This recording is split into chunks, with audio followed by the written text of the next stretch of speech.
All right, we're here in Rock Hill for the Adidas tournament, and we got two of the best in the country. Gabe Cupps headed to Indiana. Reed Sheppard headed to Kentucky. Guys, how's it feel?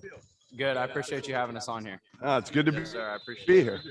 Good to be here. Two guys who I watched last summer as well down in, where were we, Birmingham? Yes, sir. Birmingham. And I fell in love with you guys. I did. I fell in love with you guys, not just individually, but how you guys play as a team. Because you don't play typical AAU ball. And I don't know if that's taking shots at AAU ball or not.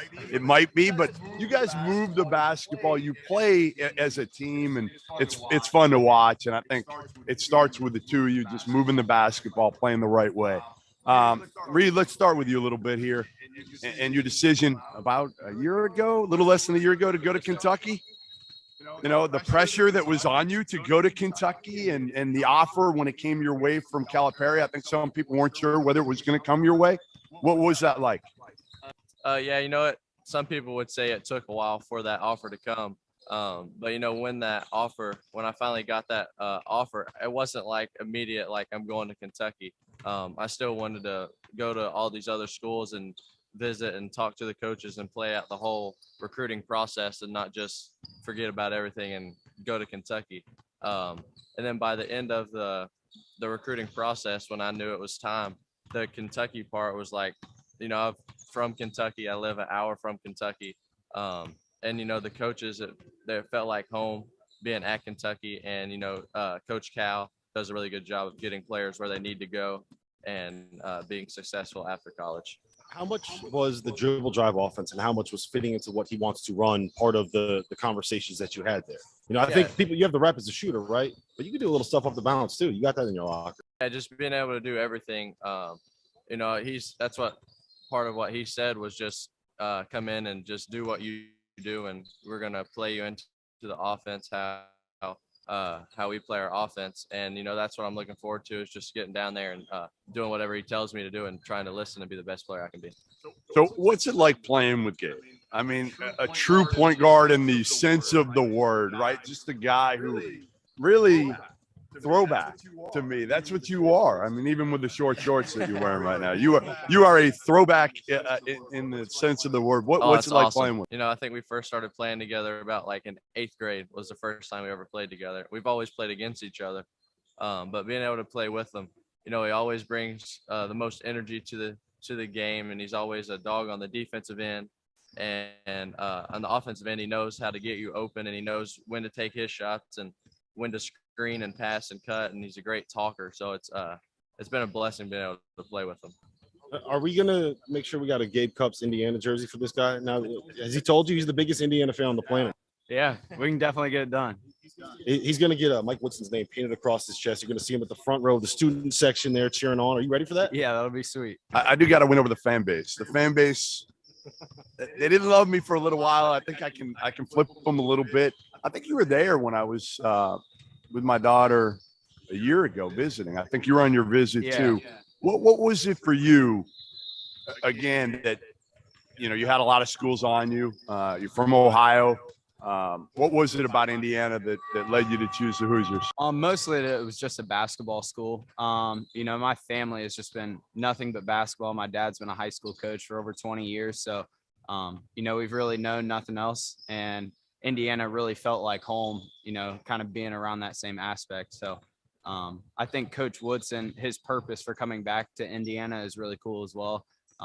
You know, he's a super loyal guy, and, you know, he takes care of the people that are around him. And there's like the Indiana family, right? The Indiana family. We have AJ Guyton, who played in probably before you were born at Indiana, does our Indiana podcast. And he's had all of these different people on. It's like there's a familiar aspect of the Hoosier the Hoosier base that is, I don't think you get that in a lot of other places. Yeah, I think the fans are amazing there, and you know, everybody is centered around basketball, and you know, that's the center of their attention, and everybody's there to watch it. Everybody's there to, you know, cheer them on, and everybody wants them to succeed.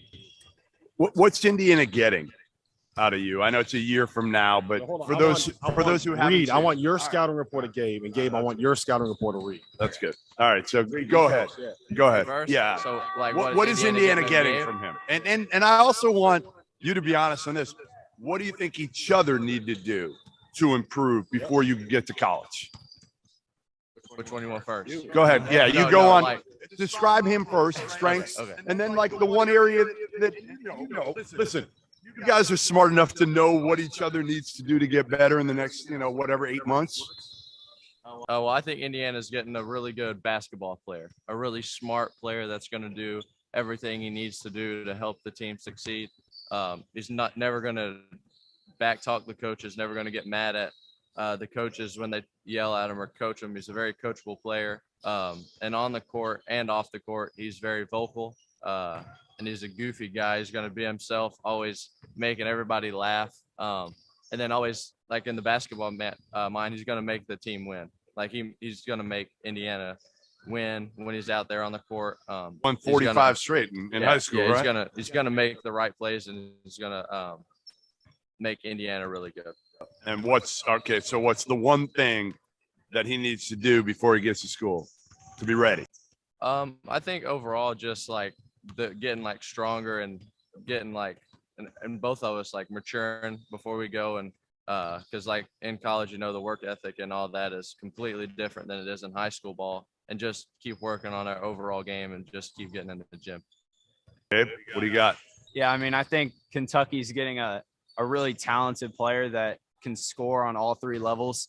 I think he's really savvy on defense when he chooses to be. And I think he gets You hear a lot that? of You hear that? What he chooses When to he be? chooses to I be. like that. I like that. That's the coach in him right there. Yeah, That's right.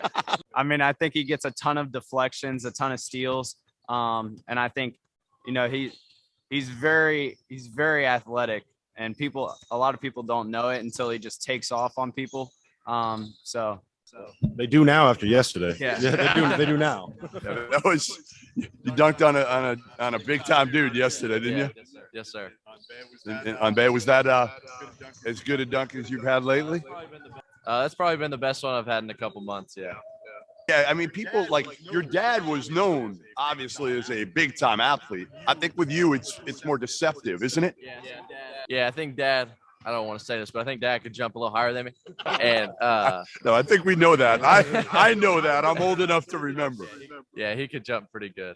He could jump. What does he need before we finish on that? What is the one other thing other than picking his spots defensively that he needs to do before he gets to? yeah, I would say just that consistency on defense and that consistent effort. And then also just like, I would say like picking his times to go at guys. And because, in high school, like he's their guy, like he's going to score all the time. So I think just, it's always going to be an adjustment for everybody that goes to college. So just finding that. Reed, I'm curious. We were talking about your dad a little bit. You mentioned earlier that it wasn't a lock once you got the Kentucky offer that you were going to go there. How much was – it's obviously cool that you can go to the same program that your dad played at and start at, right? But there's also a little bit of pressure there. How much did that weigh in to your decision-making process? How much were you aware of it? And is that something that you think about as you're getting ready? It didn't occur at all, actually, when like I first was starting the process of like if I wanted to go there or not. That wasn't like the biggest part of the like why I said yes at all. Because like during the whole thing, even before it got started, Mom and Dad both were just like, we want you to do what you want to do, and we're going to be by your side, and we're going to give you encouragement and our thoughts on it all. But at the end of the day, you're going to be there for 4 years. We're going to want you to be comfortable being there and let it feel like family. And then finally, once I made that commitment or told Dad I wanted to go to Kentucky, then that's when I kind of started thinking about how cool that it was that Mom and Dad both played at Kentucky. What was his reaction when you told him? Was he happy? Was he excited? Did you guys have a moment? Yeah, we did. We talked for about an hour. It was just me and Dad. We were actually in a car ride coming home, and I just talked to him for about an hour about it. And, he just kind of shared his thoughts, and, he was just saying he was proud and that wanted to make sure that this is what I wanted to do. So he was excited. Guys, with the whole changing landscape of college hoops, I want to get both your opinions on everything that's going on right now, right? You got the transfer portal, you got NIL, now you got realignment.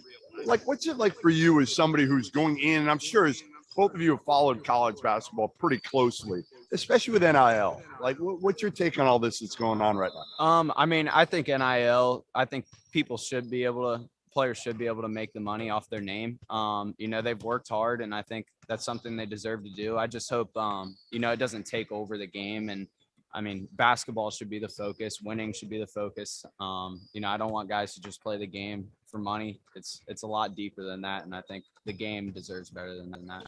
Kids are kind of making decisions now, a lot of them based on NIL, right? Like, especially in the transfer portal, you know, how much money they're offered rather than the best fit.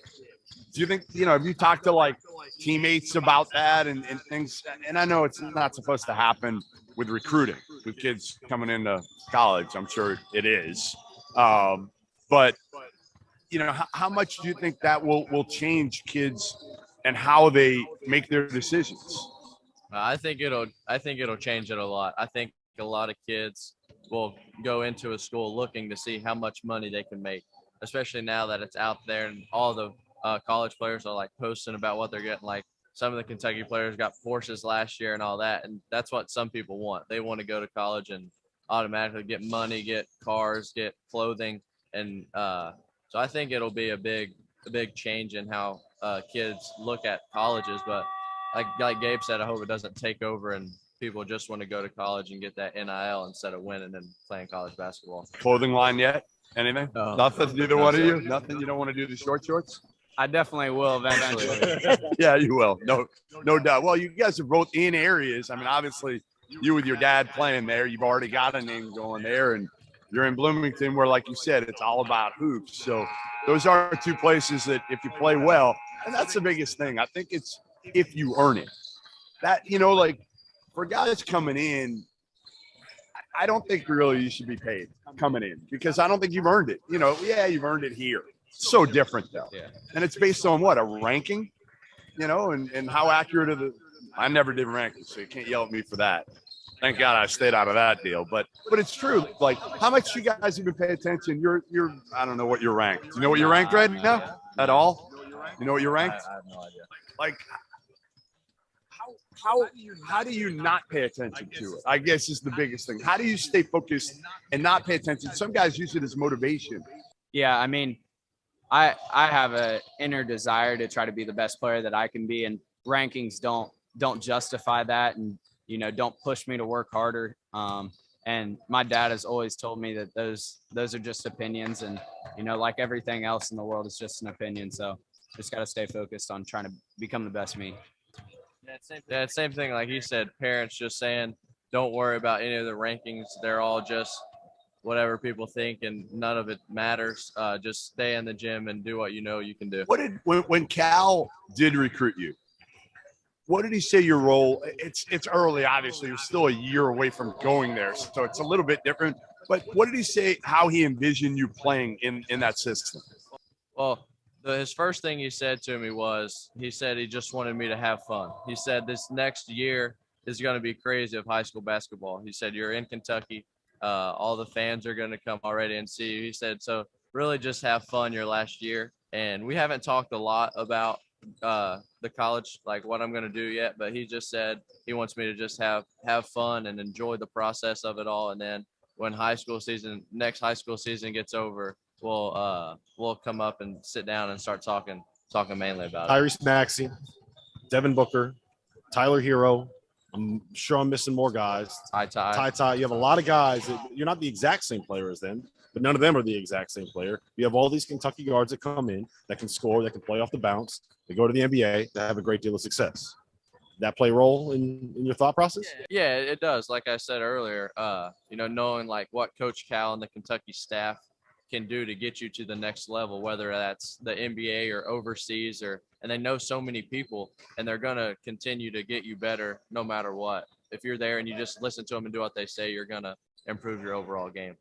All right, Gabe, how good are the Hoosiers going to be? They better be good this year, because if they're good, I can get to see my daughter more. You know, she can't tell me not to come. I can just say I'm coming for a game, right? So what do we think of the Hoosiers? Yeah, I think they could be really good. You know, they have a ton of potential, and I think Coach Woodson is going to make them sit down on defense. And, you know, I think they have the talent to score on offense. So you put those two things together, they could be a really special team. I have an idea. All right. If Indiana wins the Big Ten this year, or if Kentucky makes the Final Four this year, he has to do an entire show wearing your short shorts. Is that? Yeah. I like You it. like it? I like it.